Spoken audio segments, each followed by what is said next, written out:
Hey guys, and welcome back to this episode of Salesforce for Nonprofit with KJ. In this episode, we're going to get hands-on with Salesforce.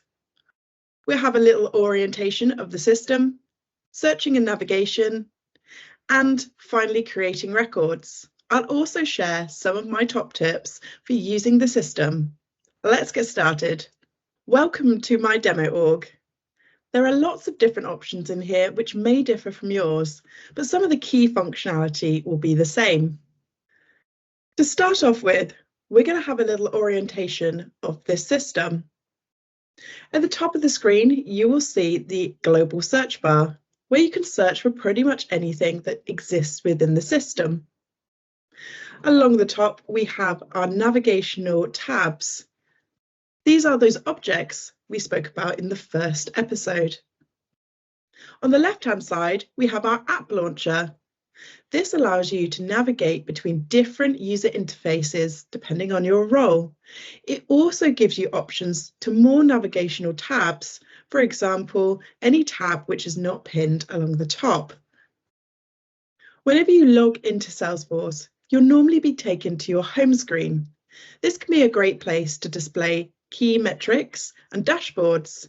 It also should capture things like recently viewed records that I've worked on and any other key information. These can be customized. One of the first things we're going to look at is searching for records in Salesforce. The global search bar is super powerful and there's lots of different functionality you can use here. First off, and the most easy, is just to search for the name of a contact or account you're looking for.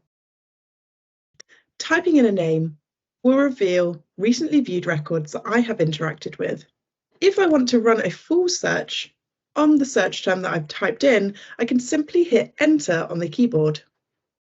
This will return data based on my search term.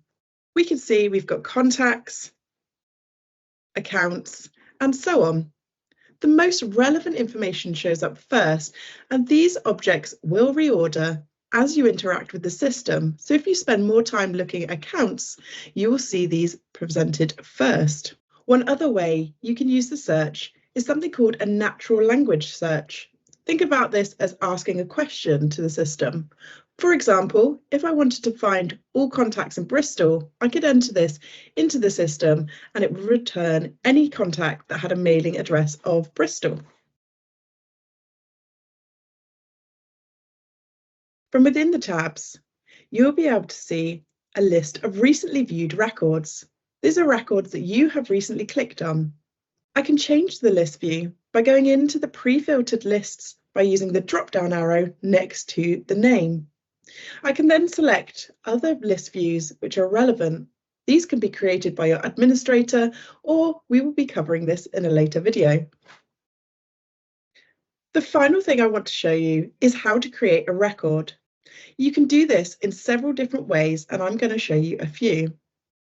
First off is from within the object that you're looking to create a record, say contact, you can click on that tab and then see your new button.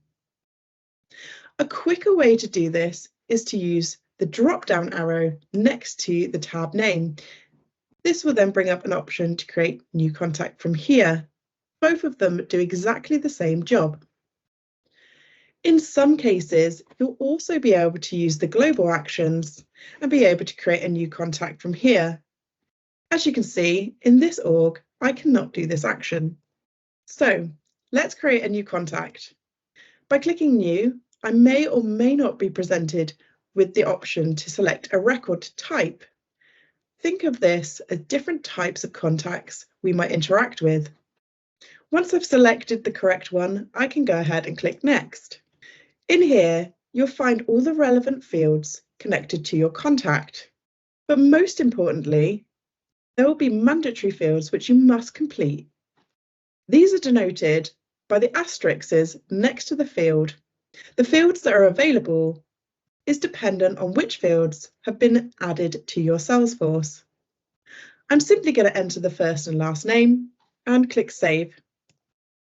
And that is our new contact record that has been created. Now, all the other tabs generally work the same. For example, accounts, opportunities, and so on. Join me in the next episode of Salesforce for Nonprofit with KJ. Thanks for now.